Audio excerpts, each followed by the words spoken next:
So I was watching the X Zone TV channel last night when I was abducted by aliens, and they kept repeating to me over and over again, simultv.com, simultv.com. What's simultv.com? That's what I asked them. They had it written on the side of their UFO. How do you spell that? UFO. No, I mean simultv.com. simultv.com. simultv.com. Right. simultv.com. Interesting that you were abducted by aliens in a simultv.com UFO last night. Oh, yeah? Yeah. Now that you mention it, I remember now last night I was awakened from a deep sleep. My great-grandmother was standing there. She said she'd come from the hereafter to tell me about simultv.com. She even spelled it out for me. simultv.com, sonny boy. simultv.com. simultv.com, sonny boy. Wow. Yeah. Guys, you'll never guess what my psychic guru just told me. simultv.com. Exactly. Are you guys psychic too? Of course. We all know about simultv.com. simultv.com.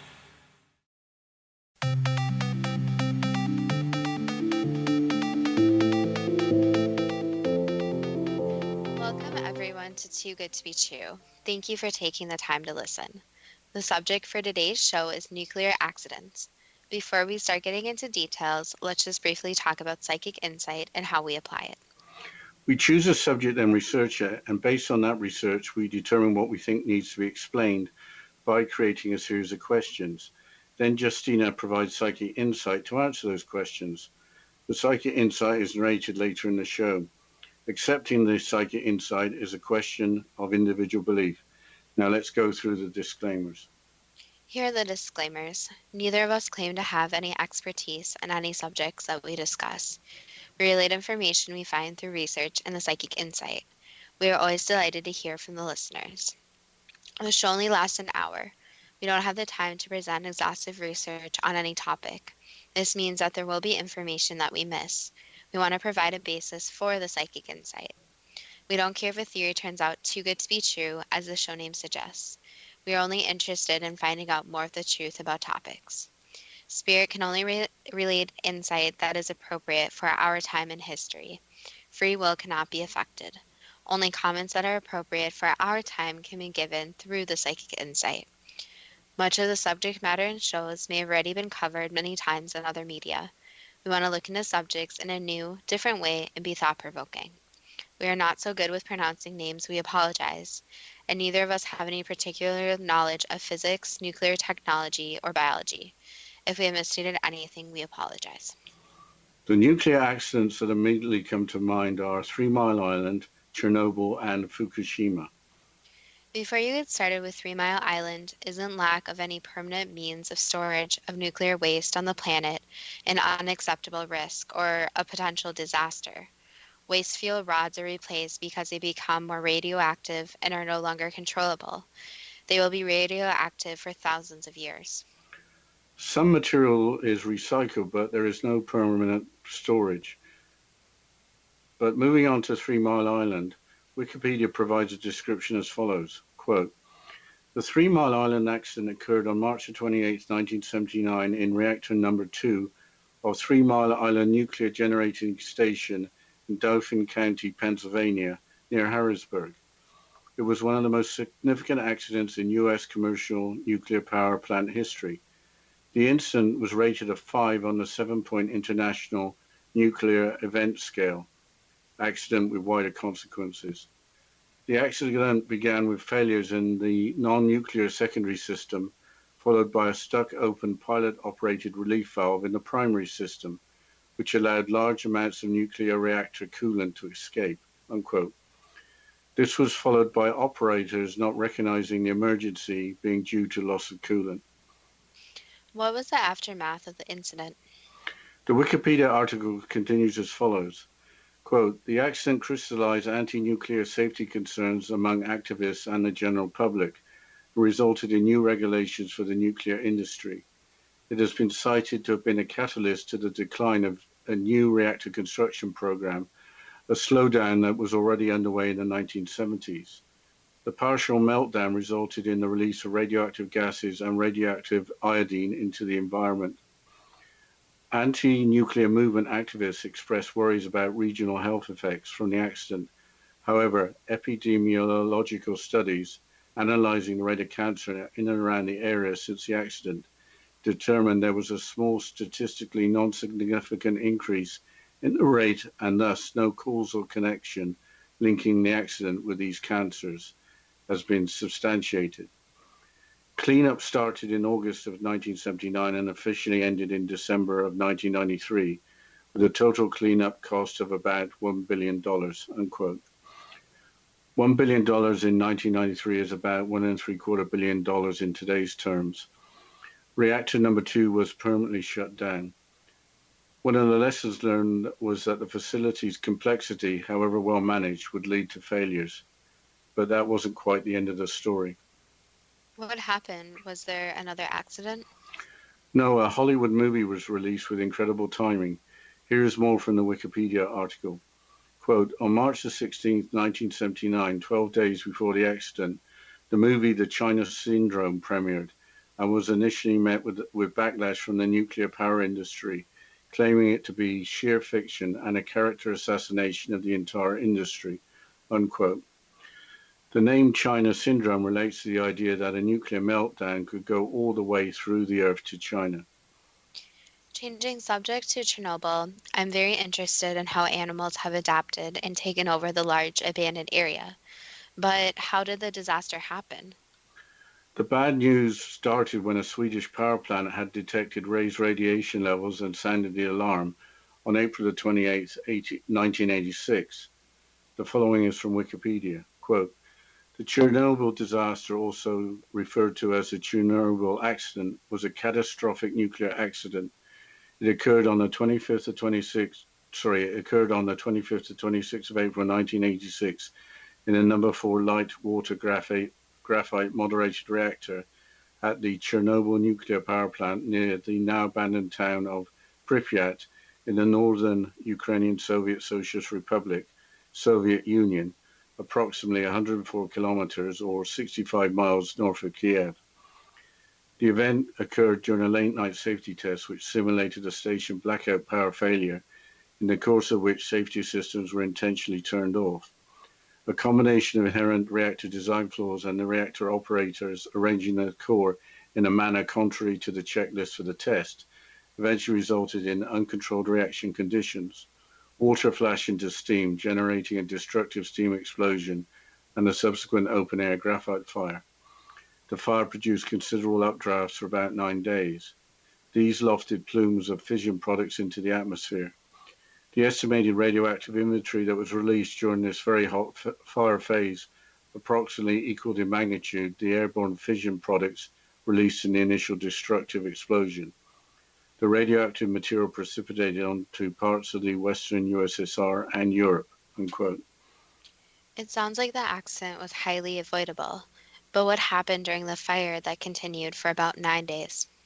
Besides firefighters putting out the reactor fire, apparently without protective equipment or knowledge of radiation, there was an evacuation of the surrounding area. Here's part of the Wikipedia article on the subject of the Chernobyl exclusion zone. Quote, the exclusion zone covers an area of approximately 2,600 square kilometers or 1,000 square miles in the Ukraine immediately surrounding the Chernobyl nuclear plant, where radioactive contamination from nuclear fallout is highest and public access and habitation are restricted. Other areas of compulsory resettlement and voluntary relocation, not part of the restricted exclusion zone, exist in the surrounding areas and throughout Ukraine. The exclusion zone's purpose is to restrict access to hazardous areas, reduce the spread of radiological contamination, and conduct radiological and ecological monitoring activities. Today, the exclusion zone is one of the most radioactively contaminated areas in the world and draws significant scientific interest for the high levels of radiation exposure in the environment, as well as increasing interest from tourists, unquote. What about the reactor meltdown in the elephant's foot? Wikipedia also includes an article entitled The Elephant's Foot. In the article, the word corium refers to the lava-like radioactive meltdown material consisting of nuclear fuel, reactor parts, and so on. Here's part of the article. Quote, The elephant's foot is an extremely radioactive mass of corium formed during the Chernobyl disaster in April 1986 and was discovered in December of 1986. It is named for its wrinkly appearance, resembling the foot of an elephant. The corium mass is beneath reactor number 4 of the Chernobyl nuclear power plant under reactor room 217. The elephant's foot is a large mass of black corium with many layers externally resembling tree bark and glass. The mass is quite dense, unyielding to a drill bit, but able to be damaged by a Kalashnikov rifle. By June 1998, the outer layers of the mass began to turn to dust and the entire mass was starting to crack. The mass has penetrated through at least 2 meters or 6 foot 7 inches of concrete. The radiation level near the mass was approximately 8,000 roentgens per hour, an invariable lethal dose of radiation, unquote. I wonder how long it will be before the elephant's foot is no longer radioactive. The Ripley's website in an article from 2016 claims that it's going to be a long time. Quote, even after 30 years, the foot is still melting through the concrete base of the power plant. Its existence makes the city uninhabitable to humans for at least the next 100 years. If it melts down into a source of groundwater, it could trigger another explosion or contaminate the water of nearby villages, unquote. Going back to the animals which have taken over the evacuated area, the obvious question is how they are surviving in a place too dangerous for humans. Here is a quote from the Curiosity website from April of 2018. Quote, except for a few scientists and roughly 100 hardy civilian residents, Chernobyl has seen virtually no human visitors. But this tragedy has a bright side. The absence of human interference has led to a dramatic increase in wildlife. As reported by Natural Geographic in 2016, biologists performing a 5-week survey of the area captured images of a bison, 21 boars, 9 badgers, 26 grey wolves, 60 Chinokis, and 10 red foxes. But I think we'll have to go into the break, Justina. Yes, we'll continue after this short break, and you're listening to Too Good to Be True with Justina Marsh and Pete Marsh on the X-Zone Network, www.xzbn.net.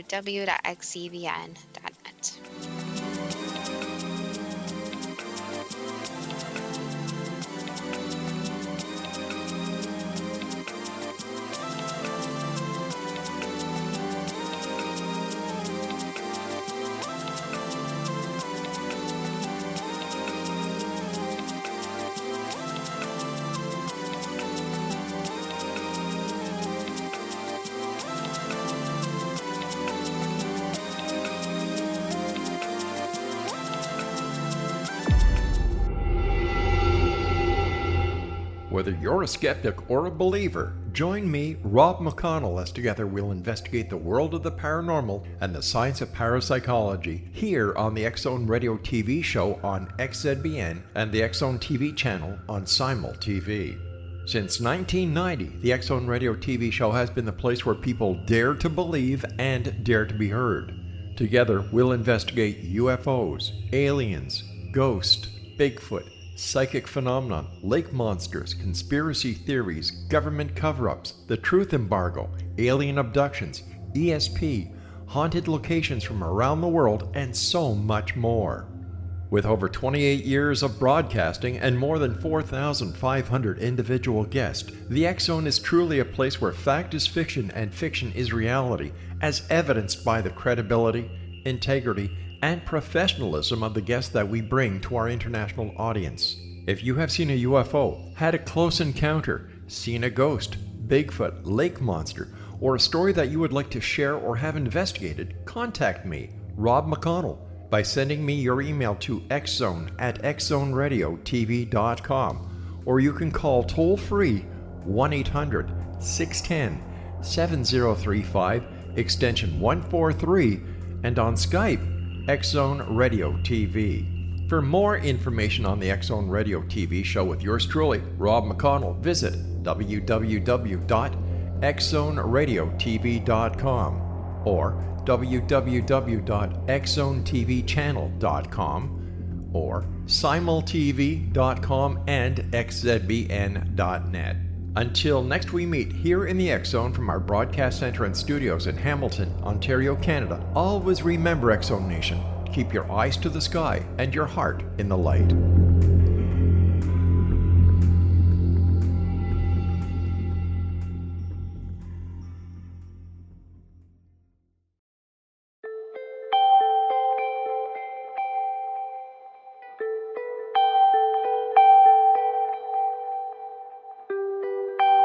It's hard to listen to the news without realizing we're living in volatile, unprecedented times. Yet never has there been such an opportunity to transform the human condition. As old structures fail, where can we find the guidance to co-create a better way? Find Your Path Home is an ever-evolving, leading-edge information, education, and healing resource center designed to support and guide you on your path to unity and enlightenment.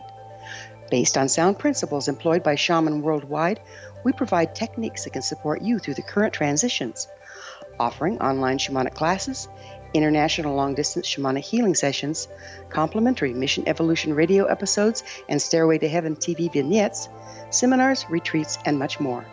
All of this can be found on findyourpathhome.com.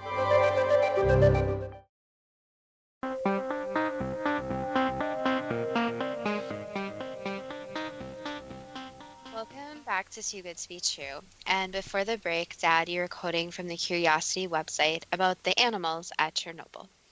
Yes, I'll continue. Thank you, Justina. Scientists studying the population of wolves and other species have noticed similar trends.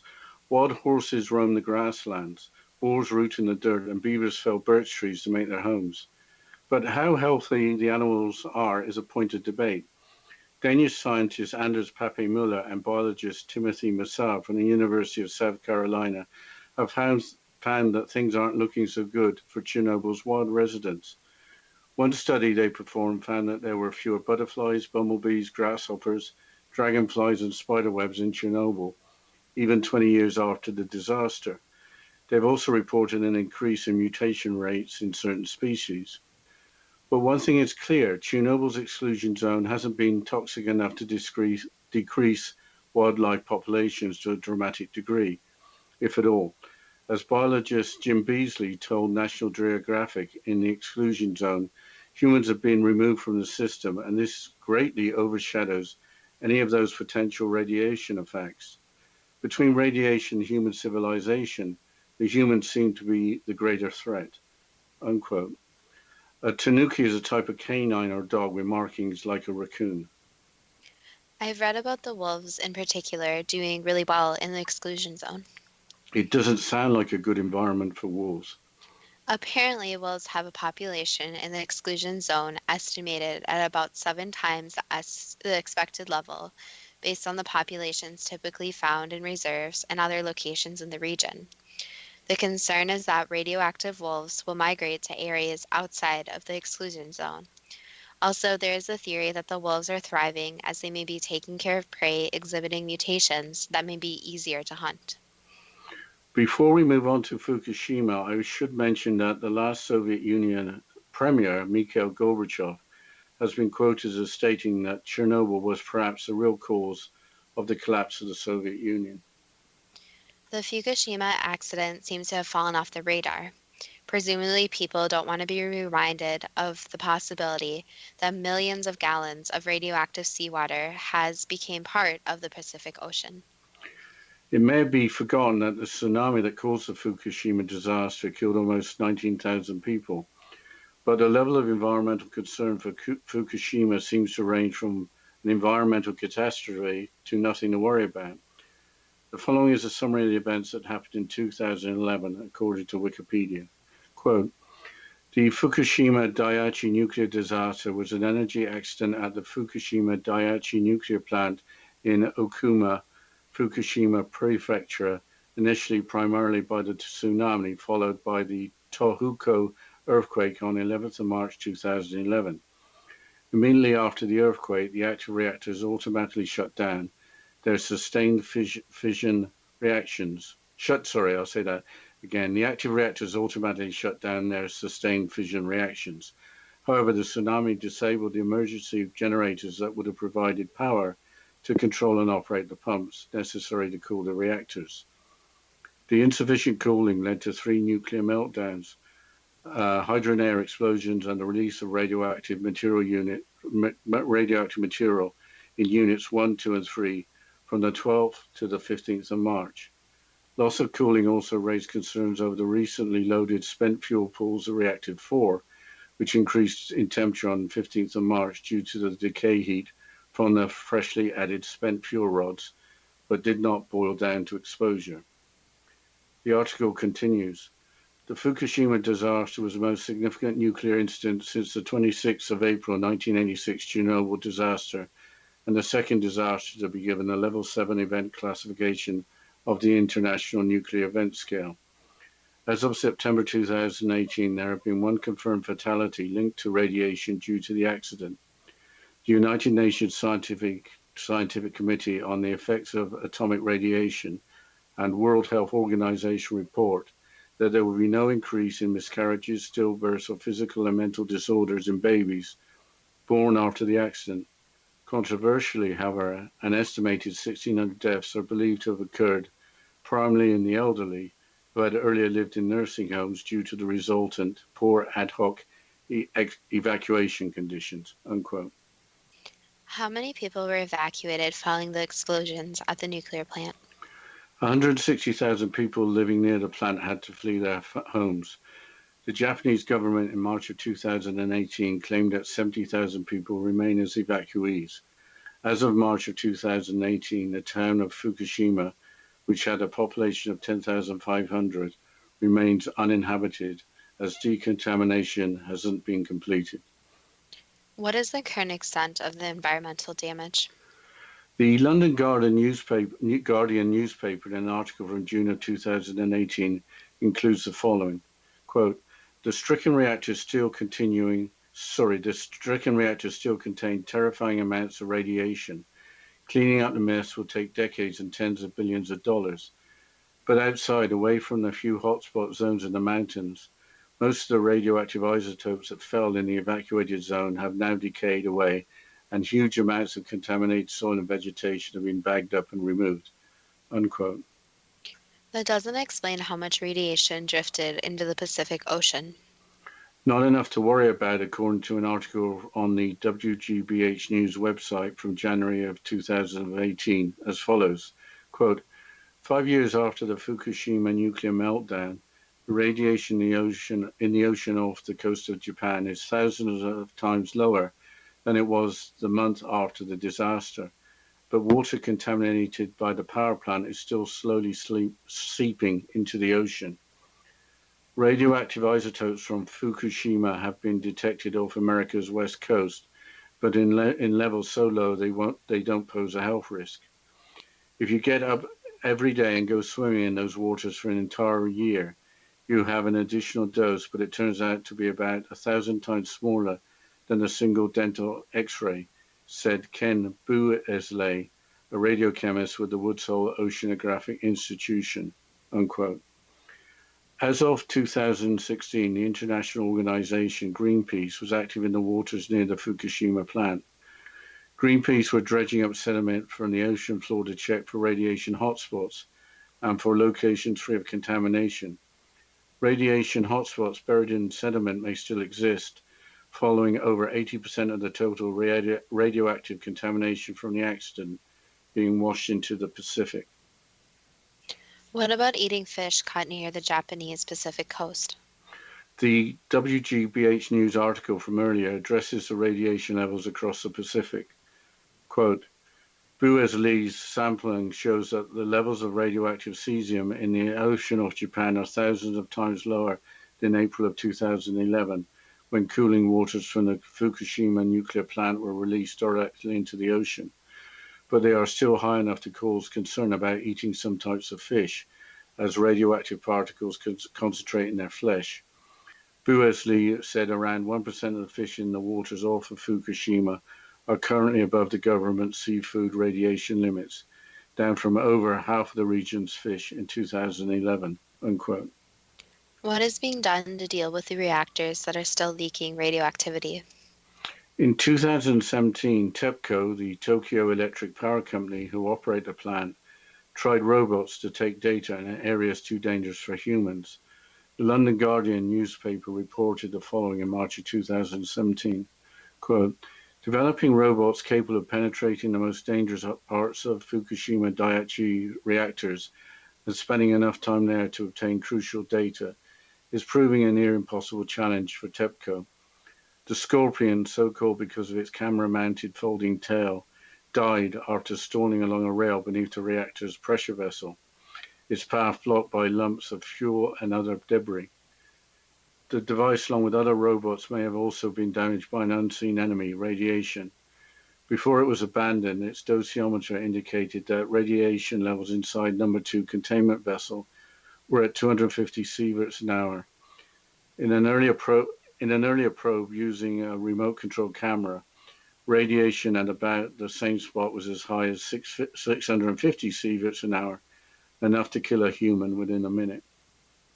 What are the plans for the future? The London Guardian newspaper article continues as follows, quote, Naohiro Masuda, the president of Fukushima Daiichi's decommissioning arm, says he wants another probe sent in before deciding on how to remove the melted fuel.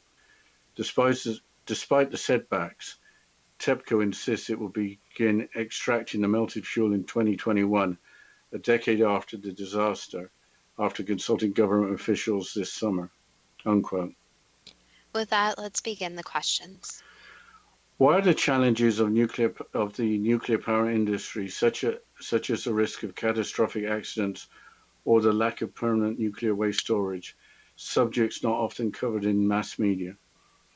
Since these subjects are far and few between, so it's not as popular as other subjects that people encounter on a daily basis. So for example, the oil industry or gas, etc., is something people run into every single day. So it is more covered, causes more fear. However, with different nuclear topics, there's little known to the actual public about it. So it's not a subject that everyday people know, therefore it's not as popular in the media. I think we don't have time for another question before the break, so can you take us into the break, Justina? Yes, we'll continue with the questions and psychic insight after this short break. And you're listening to Too Good to Be True with Justina Marsh and Pete Marsh on the X Zone Broadcast Network, www.xzbn.net.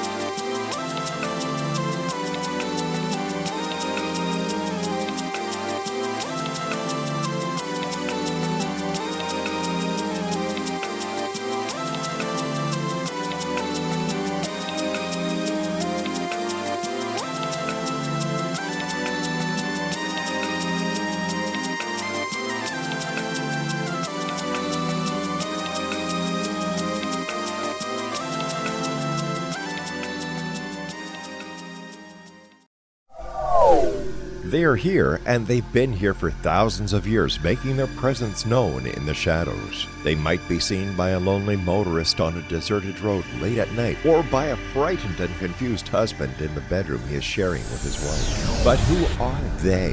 What do they want? Why are they here? Perhaps most concerning, has the government been aware of their presence all along? The new book by Ellie Marzulli, UFO Disclosure, the 70-year cover-up exposed, delves into the world of UFOs. Can full disclosure be soon? Order now and receive a free hour and 37-minute DVD on the UFO phenomenon. UFOs are real. Get both the book and the DVD, a $40 value, for only $19.99. To order your book and DVD today, go to lamarzulli.net. That's LAMARZULLI.net.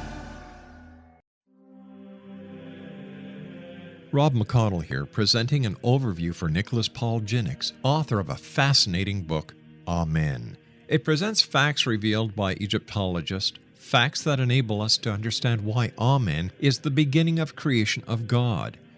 It provides recommendations for religious leaders of the major religions to unify their beliefs and teach the Word of God. Love one another. Amen informs people how mankind conceived God. It was the Egyptians that developed the concepts of a soul, a hereafter, and Son of God. And finally, after the worship of many gods, they conceived the belief in one universal God, the maker of all there is. For more information, visit www.futureofgodamen.com. That's www.futureofgodamen.com.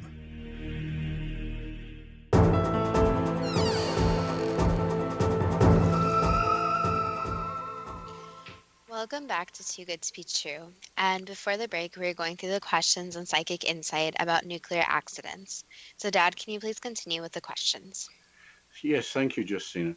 What can be done by all of us to protect the environment by promoting the safe permanent storage of nuclear waste? The biggest problem with nuclear waste is that it's just left there. So, working on a solution into just leaving the waste, finding a way to dispose of the waste properly, which obviously is easier said than done, but looking at all means of disposal. So, looking at converting it into something that's less likely to be as dangerous. So, instead of just putting it into a place and just forgetting about it, studying its effects over time and thinking of plausible options. Did the 3 Mile Island accident begin with failures in a non-nuclear secondary system, followed by a stuck open pilot-operated relief valve in the primary system, allowing large amounts of nuclear reactor coolant to escape? Yes. Was the 3 Mile Island accident a catalyst to the decline of new reactor construction, a slowdown already underway in the 1970s? Yes, since it's finally showed the experts that something bad could happen, and it was more likely than anyone predicted. Were anti-nuclear movement activists justified in expressing worries about regional health effects arising from the accident? Yes, they were justified, since the facts were kind of left on their own accord instead of being studied over time. Were epidemiological studies that analyzed the rate of cancer in and around the area of the accident correct in determining that there was a small, statistically non-significant increase in the rate of cancers with no causal connection? From their studies, yes. So the problem with any study is that it can be biased high or low based on population size, based on which participants they are using, based on what they are actually studying in the participants. So basing, for example, of the cancers caused by this or if it is something totally unrelated. So that's the problem with a lot of different surveys and scientific studies, is that the sample size needs to be large enough, and there needs to be more study of if it's correlation or causation, which is a very tricky line to cross. Was the facility so complex that, however well managed, failures could not be avoided? It's always possible that failures could occur. So yes, it always was a possibility. Why was there the coincidence that the major Hollywood movie, The China Syndrome, was released only 12 days before the 3 Mile Island accident?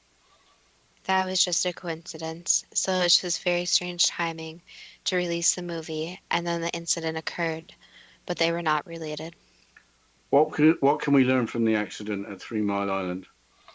The safety precautions need to be in place. So especially with things like nuclear power, it needs to be studied in depth enough to understand it enough.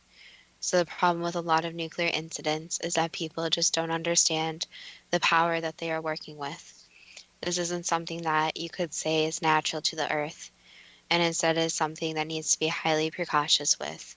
So putting in multiple safety measures and treating it as something that is dangerous and powerful, instead of people that are not always trained properly or not putting enough safety precautions in place. Was radiation from nuclear reactions a total surprise when the atomic bombs were dropped on Japan, or were people aware of it? Many people didn't know, since yes, they could study radiation, but in the years that, for example, the atomic bombs were being made, people were handling them without any safety precautions. So at the time it was known that yes, there's going to be this radiation, but not the effect on humans that the radiation actually caused. Changing subject to Chernobyl, for such a potentially dangerous system, why would a late night safety test simulating a station blackout power failure be run with safety systems intentionally turned off? Someone was experimenting on their own, so as someone who is responsible for it and kind of just wanted to see what was going to happen. So you can think of it as someone just being very unintelligent. Why did the operators arrange the core in a manner contrary to the checklist for the test, resulting in uncontrolled reaction conditions? That was just a rookie mistake, so people weren't trained properly.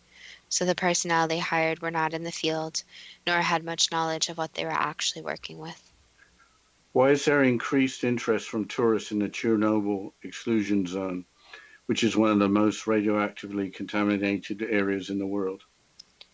Since, as you stated, it's one of the most highly radioactive areas in the world, so there's not another place, at least at the time, that people could go to and experience what actually destroyed a single town and the area around the town, the reactors, etc. So basically, the call to Chernobyl is that it's a place left in time where people had to just get up, leave their lives behind, and move to somewhere else because of the incident. And there's also the draw from the people about how the radiation actually affects the buildings, the animals, the plants, etc. So there's not really anywhere else in the world where people could go and see these effects. Will the elephant's foot, which is still melting through the concrete base of the power plant, make the city uninhabitable for humans for at least the next 100 years, or will it be a lot longer? Depending how it would actually spread and how it is contained, it may be a lot longer. So the problem with the elephant's foot is that it could go one of two ways. It can melt through, or it could only affect a small area. However, if it seeps into any of the groundwater, etc., the results could be a lot worse than expected. How will planet Earth absorb the elephant's foot and eventually make it harmless? Basically time, so many, many years of time, where the Earth's natural cycle will take over. So where the Earth takes something put into it and basically tries to convert it. So with the half-life of the different material, over time it will get better. However, it will take such a long time that the area still would be unsafe for a very large amount of time. How long will it take for the damage to the Earth caused by the Chernobyl accident? Sorry, I'll start it again. How long will it take for the damage to the Earth caused by the Chernobyl accident be repaired by mankind and by natural processes? Mankind would be figuring out a solution to actually dispose of the waste. For in terms of natural processes, it would take millions of years. So since it's such a highly condensed form of radioactive material, that means that the Earth can't simply destroy it. Instead, it has to slowly over time turn it into something that is not as hazardous as it already is. How can about 100 hardy civilians residents still live in Chernobyl with all the associated health risks? Basically, they know the risks, and with radiation, the frightening thing is that the effects can't always be seen in a slow progression. So instead, the effects can be seen later in life or at a random point where something doesn't seem right. So it's livable to live near radiation depending on the levels. However, it affects each different person differently, and the effects may not be seen when they are initially exposed. That's the misconception is that, for example, when someone is initially exposed to large amounts of radiation, there are these large effects. However, when there are smaller amounts of radiation over time, there are slower lasting effects that may come to light later in life. In the Chernobyl area, why have the population of large animals like bison or wolves increased, while there are fewer smaller creatures like butterflies, bumblebees, or grasshoppers? Basically, what the different creatures eat. So, insects, for example, are highly susceptible to any small changes in their environment. So, the smaller creatures don't really have as much food to eat. However, the larger creatures have a lot more food and can eat off of the creatures not affected. So it's just the natural cycle of life of what actually got affected by radiation and what didn't. Why is there an increase in mutation rates only for certain species? Since some of the species, the way that their body is built, you could say, over time, is that they are just less acceptable. So you can think of it as kind of this armor they have compared to some other animals, that over time they haven't been exposed to anything such as that. So radioactive materials have been on Earth, obviously, otherwise they would not have been able to be used. So some animals just have a higher tolerance for it. Has removing the humans from the area removed a bigger threat to the animals living there than posed by radiation? That could be said yes, since over time the animals will adapt to the radiation and more species will be able to move back in.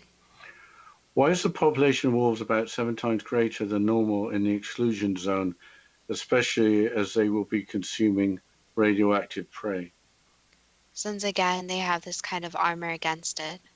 So wolves have evolved to the level where radiation does not affect them as much as you could say affects humans or smaller creatures.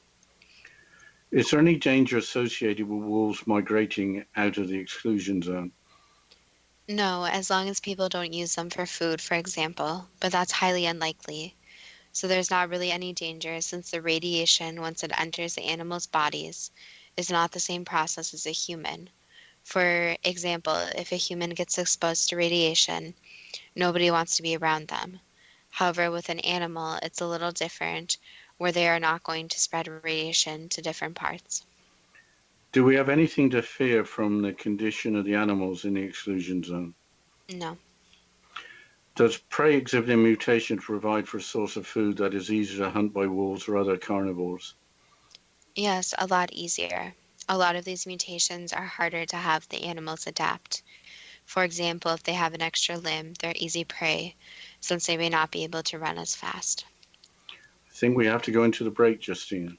Yes, we'll continue after this short break, and you're listening to Too Good to Be True with Justina Marsh and Pete Marsh on the X Zone Broadcast Network, www.xzbn.net.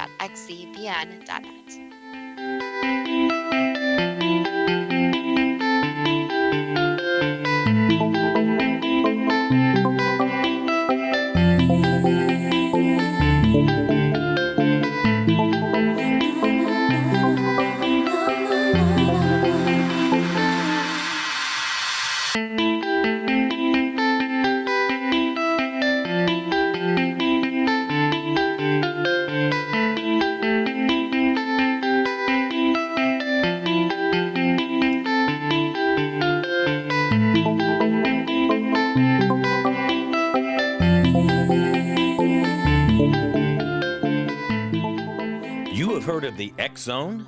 Now watch it on Simul TV, plus 500 video games, live TV channels, free video on demand, worldwide, and more.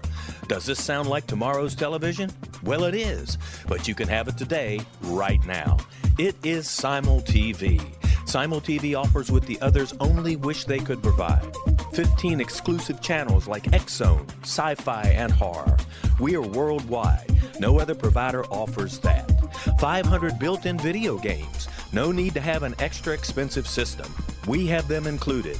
Free video on demand. Live streaming events from around the world. Interactive online network, and much more. Tomorrow's TV today. Simul TV. Sound too good to be true? Well, it's not. You can have Simul TV today. Sign up at simultv.com. Do it today. They are here, and they've been here for thousands of years, making their presence known in the shadows. They might be seen by a lonely motorist on a deserted road late at night, or by a frightened and confused husband in the bedroom he is sharing with his wife. But who are they? What do they want? Why are they here? Perhaps most concerning, has the government been aware of their presence all along? The new book by Ellie Marzulli, UFO Disclosure, the 70-year cover-up exposed, delves into the world of UFOs. Can full disclosure be soon?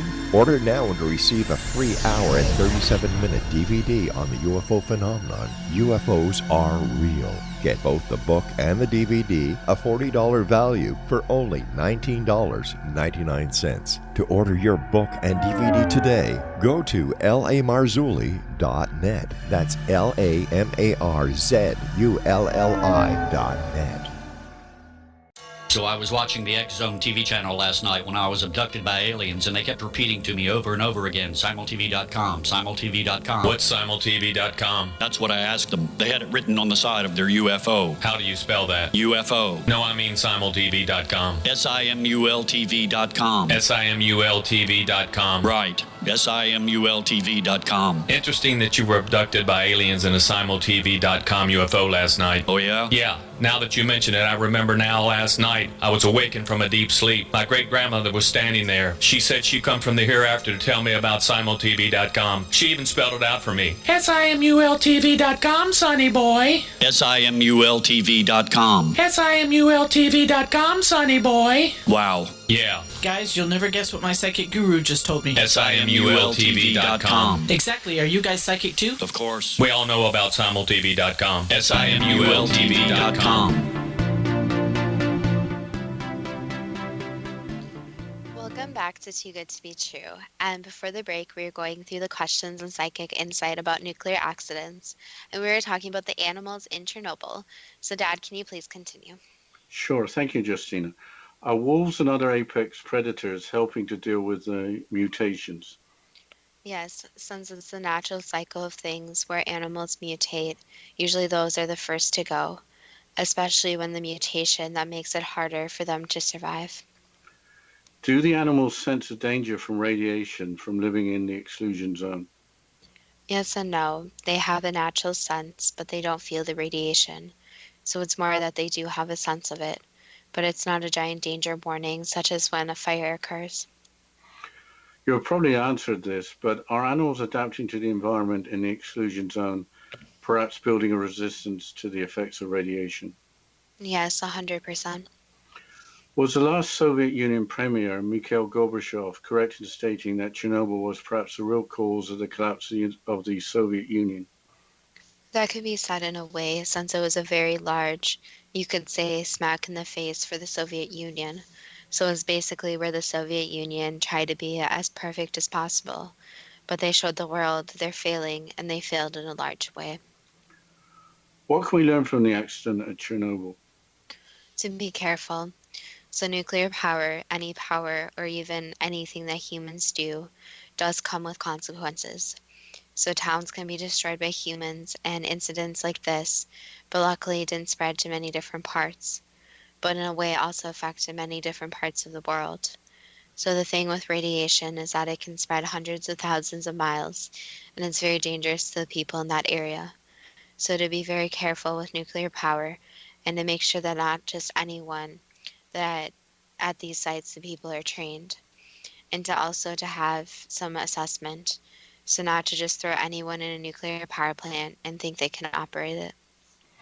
Changing subject to Fukushima, as of September 2018, is just one confirmed fatality linked to leak radiation because of the accident entirely accurate? No. Was there a large number, or is there a large number? The problem again is causation and correlation. So it's very hard to link many deaths since there obviously were other weather factors and other health risks in the area. So it's very difficult when a person goes in, they're sick, and they end up passing away to specifically link it to the accident, unless they specifically mention that they were there for the accident or investigating it. So it's easier to say someone died because of, let's say, X type of cancer, comparing it to trying to make the causation that it's from the incident. Was the accident a result of the tsunami disabling the emergency generators, resulting in no available electric power to control and operate the pumps necessary to cool the reactors? Yes. Are the authorities correct in that there has been no increase in miscarriages, stillbirths, or physical and mental disorders in babies born after the accident? Again, that's very difficult to say since the study would have to go over many years. So just a few years of data will not show anything significant increases or decreases, since it really depends on the number of babies being born, where the people were at the time, etc. So more factors have to be in play, and there needs to be more continued monitoring.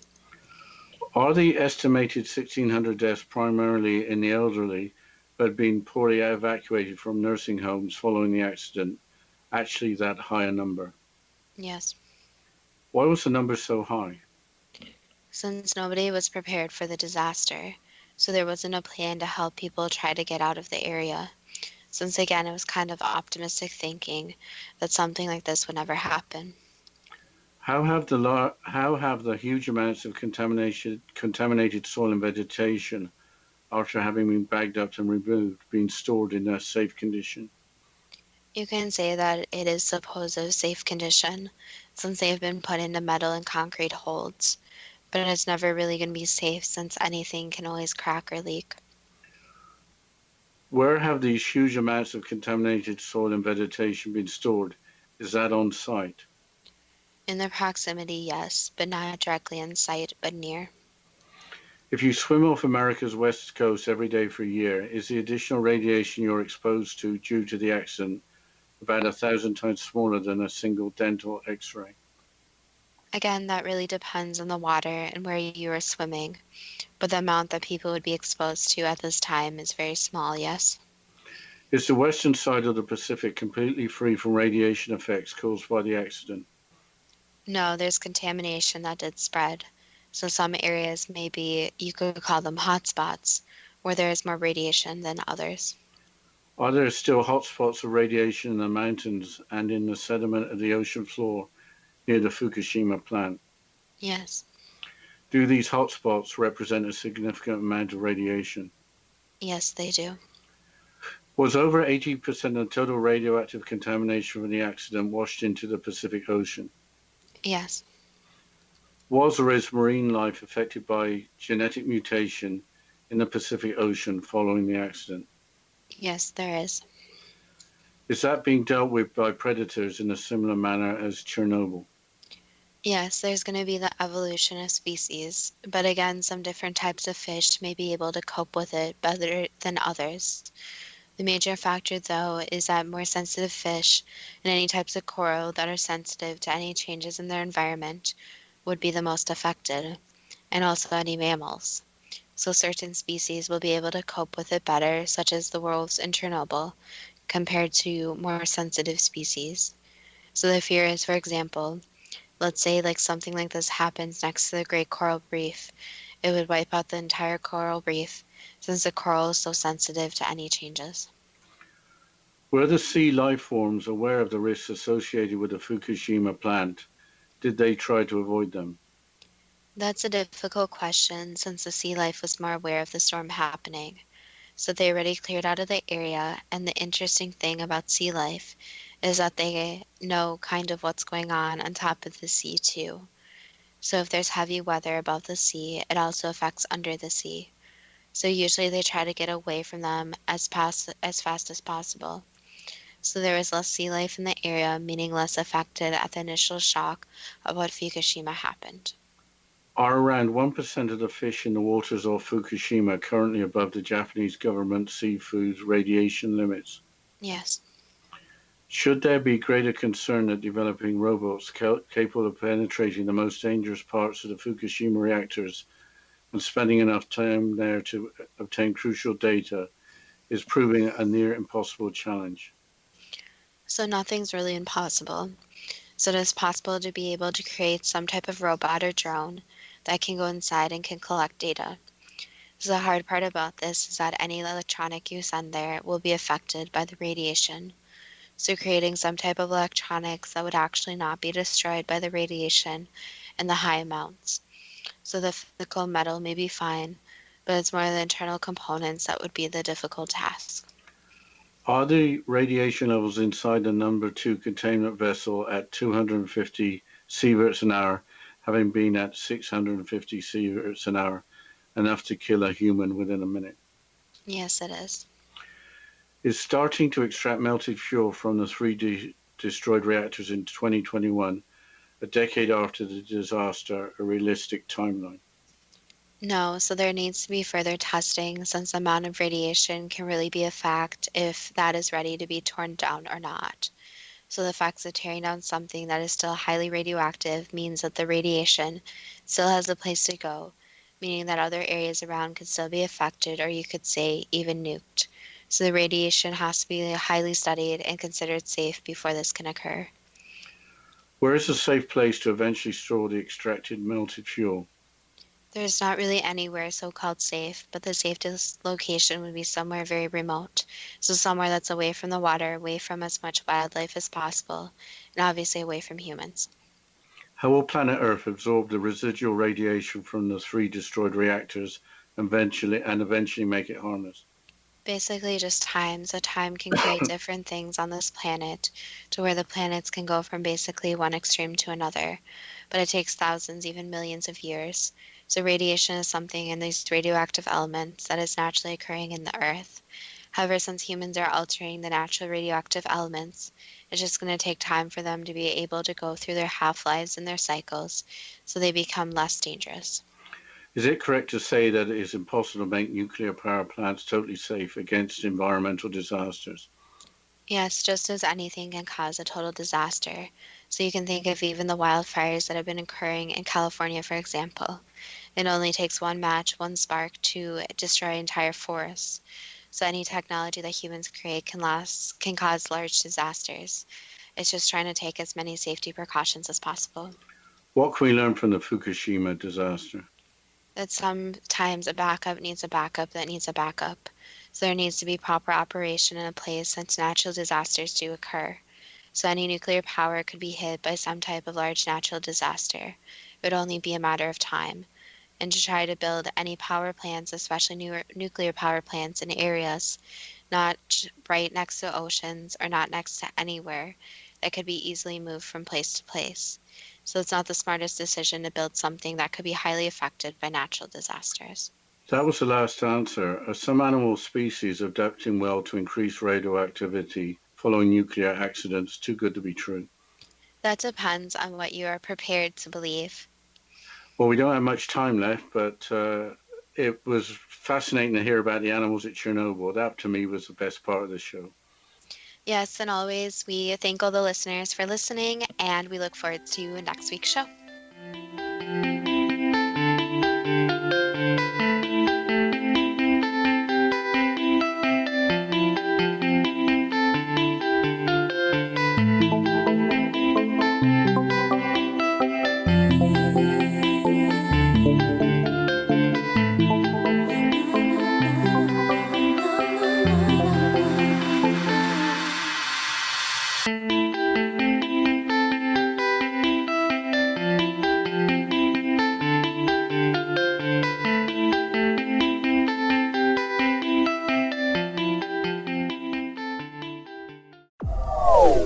They are here, and they've been here for thousands of years, making their presence known in the shadows. They might be seen by a lonely motorist on a deserted road late at night, or by a frightened and confused husband in the bedroom he is sharing with his wife. But who are they? What do they want? Why are they here? Perhaps most concerning, has the government been aware of their presence all along? The new book by Ellie Marzulli, UFO Disclosure, the 70-year cover-up exposed, delves into the world of UFOs. Can full disclosure be soon? Order now and receive a free hour and 37-minute DVD on the UFO phenomenon. UFOs are real. Get both the book and the DVD, a $40 value, for only $19.99. To order your book and DVD today, go to lamarzulli.net. That's LAMARZULLI.net. If you are looking for a safe, zero-calorie natural option to the harmful artificial sweeteners on the market today, Just Like Sugar is what you're looking for. Just Like Sugar is a wonderful natural alternative for those health-conscious people who choose a calorie-restricted diet with a great, pure, sweet flavor that tastes just like sugar. Just Like Sugar is a great natural option for people suffering from diabetes and may be useful in restricted diet programs where standard sugars are not allowed and does not cause a laxative effect of some other sweeteners. Just Like Sugar comprises a perfect blend of chicory root fiber, natural calcium, natural vitamin C, and Just Like Sugar's sweetness comes from the natural flavors from the peel of the orange.